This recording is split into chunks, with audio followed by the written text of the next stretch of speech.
Yep, we're proud. My name is Andrea Behrer, and I'm going to be doing my presentation for you now. The title is Therapeutic Exercise Designed to Reduce the Complications of Charcot-Marie Tooth Disease Effects.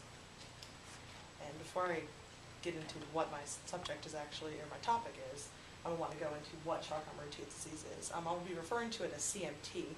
And contrary to what people think, that when they hear the name, they think it has to do with teeth, but that's actually just the three individuals who did a lot of the research into what the disease was and actually found out, made the name for it with their last names. But what is CMT? CMT is a type of progressive muscular atrophy where it causes the myelin on the nerves to communicate improperly with the brain, so they don't release signals properly. This in turn can cause the extremities to lose sensation over time and also cause muscles to atrophy. There are many different kinds of CMT. And actually, there's the one top subject is CMT, and then it can go into CMT1 or CMT2, and then they both have subcategories of A and B.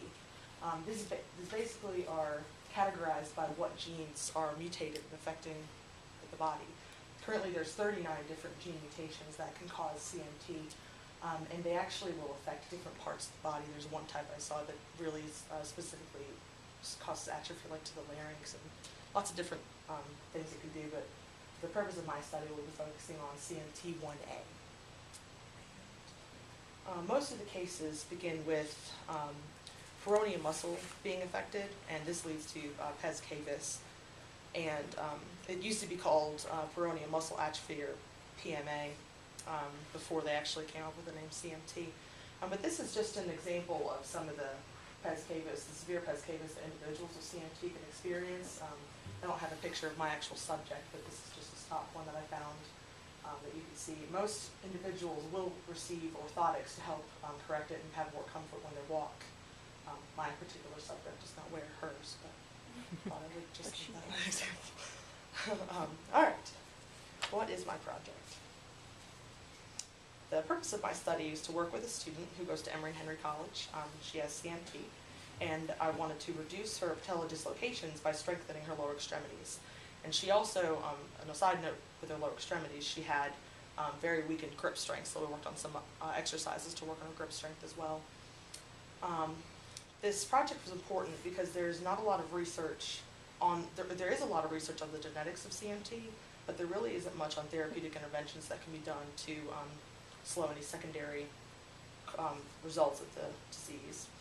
And it's unique because even though it's not a rare disease as it affects around 115,000 Americans, it's not something that an athletic trainer would see typically in a training room, other than maybe Beth, maybe saw her before when she was in high school. And it was really a great opportunity for myself to work with her, and also good for her as she needed therapy, and it could be good for the CMT community as a whole, where there's not a lot of research on therapeutic interventions. So my subject is a 19-year-old female. She's a freshman at Emory and Henry College, and she was diagnosed with CMT at age 9.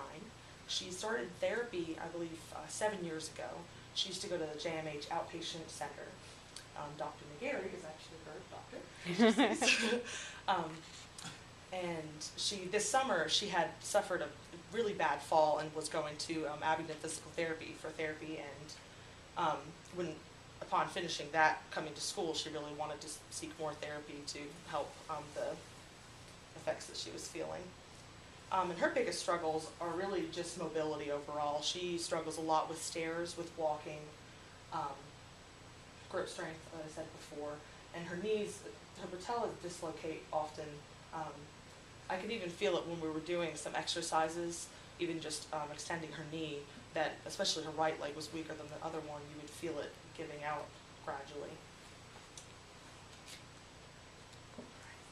So the design that I made was exercises basically focusing on her lower extremities.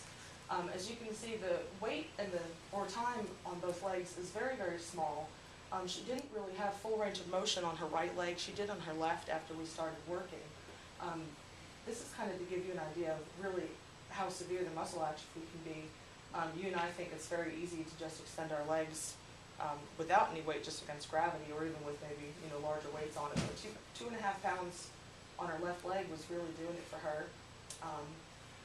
I did some step-ups to practice mobility on steps because that was her main concern, especially being a college student now and having to go in a lot of steps around the buildings and whatnot. We did try leg press a couple times, however, I'll get into limitations later. At the beginning of our project, she was actually still in a boot in her left foot, so we had to avoid that. All right, and we also did the therapy putty and flexion web for her hands. And we did have some limitations, like I said before. She was in a boot for a good, I think it was about 2 weeks when we got into the rehab, and eventually she was able to get that taken off.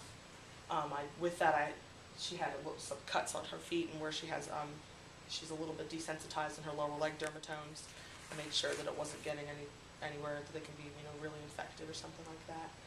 She also, one time when she was coming to therapy, took a fall. And after we did our therapy, she told me about it, and upon evaluating her, I thought that she had fractured a rib or two, and eventually she went over to the doctor's office, and it was confirmed that she did have a fractured rib. She also didn't always come to therapy. Originally, the plan was to see her for 9 weeks and 3 times a week, and it actually turned to, we still did the 9 weeks, but it was really varied between 1 and 3 times, depending on when she came. So the results, I had her keep a journal before and during our therapy to show me how often her knees dislocated on her. And we started on October 14th, it was a Friday. So you can see that prior to there, she did have several dislocations. And once we began the therapy, she said that there's a significant decrease in the amount of time that her knees gave out. Towards the end in November, though, however, she still did experience one. And that was around Thanksgiving when we didn't meet for like a week and a half. So it shows that really doing therapy and strengthening the lower extremities can help the secondary effects of CMT. And this was her leg extensions. Her range of motion when we began with the left leg. Yes, it was almost to 0 degrees when we began. And then once we did a post-test, she could fully strengthen it. And her right leg was at 34, and it didn't increase. It was closer to being fully extended, and she did tell me that she thinks that's the most range of motion she's had in that leg in a very long time. Her knee flexion was fairly good to begin with, but we just worked on that as well, just to focus on, I didn't want to just focus on the strength of her quadriceps and, create, deficiency with her hamstrings. So her range of motion overall increased, and I would say that looking at my data and just doing the whole project, that the therapeutic interventions can slow the secondary effects of the disease, and it also makes her activities of daily living more bearable for her, just getting around campus and doing things that we would normally do. Her mobility improved, her grip strength also improved.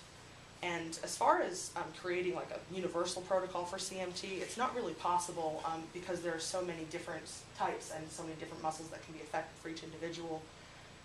So with that said, there's really no right way to treat it, but knowing that we can treat it symptomatically, it can increase their quality of life and overall.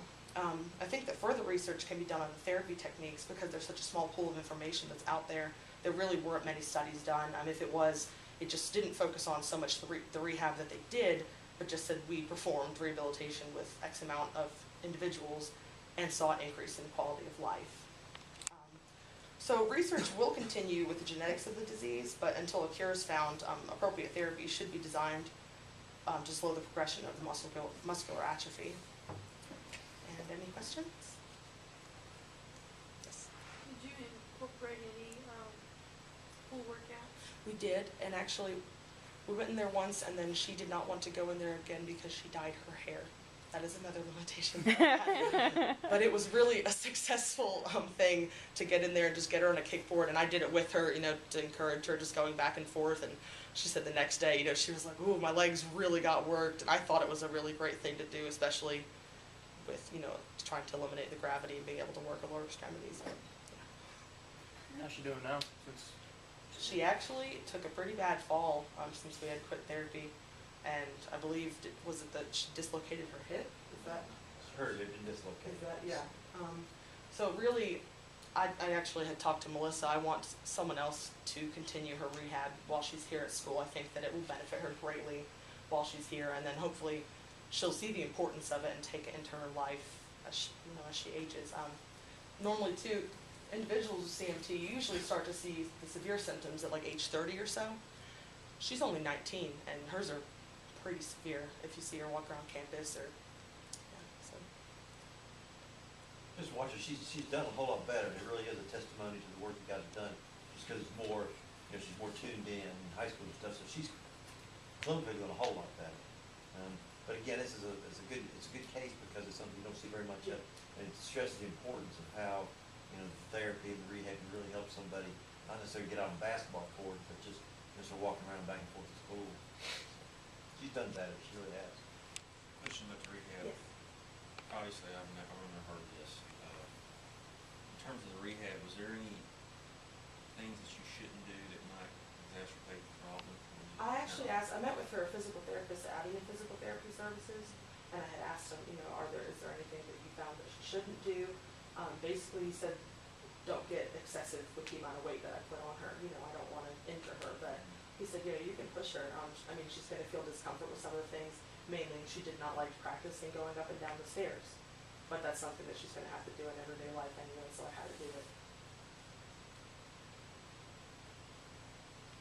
Any other questions?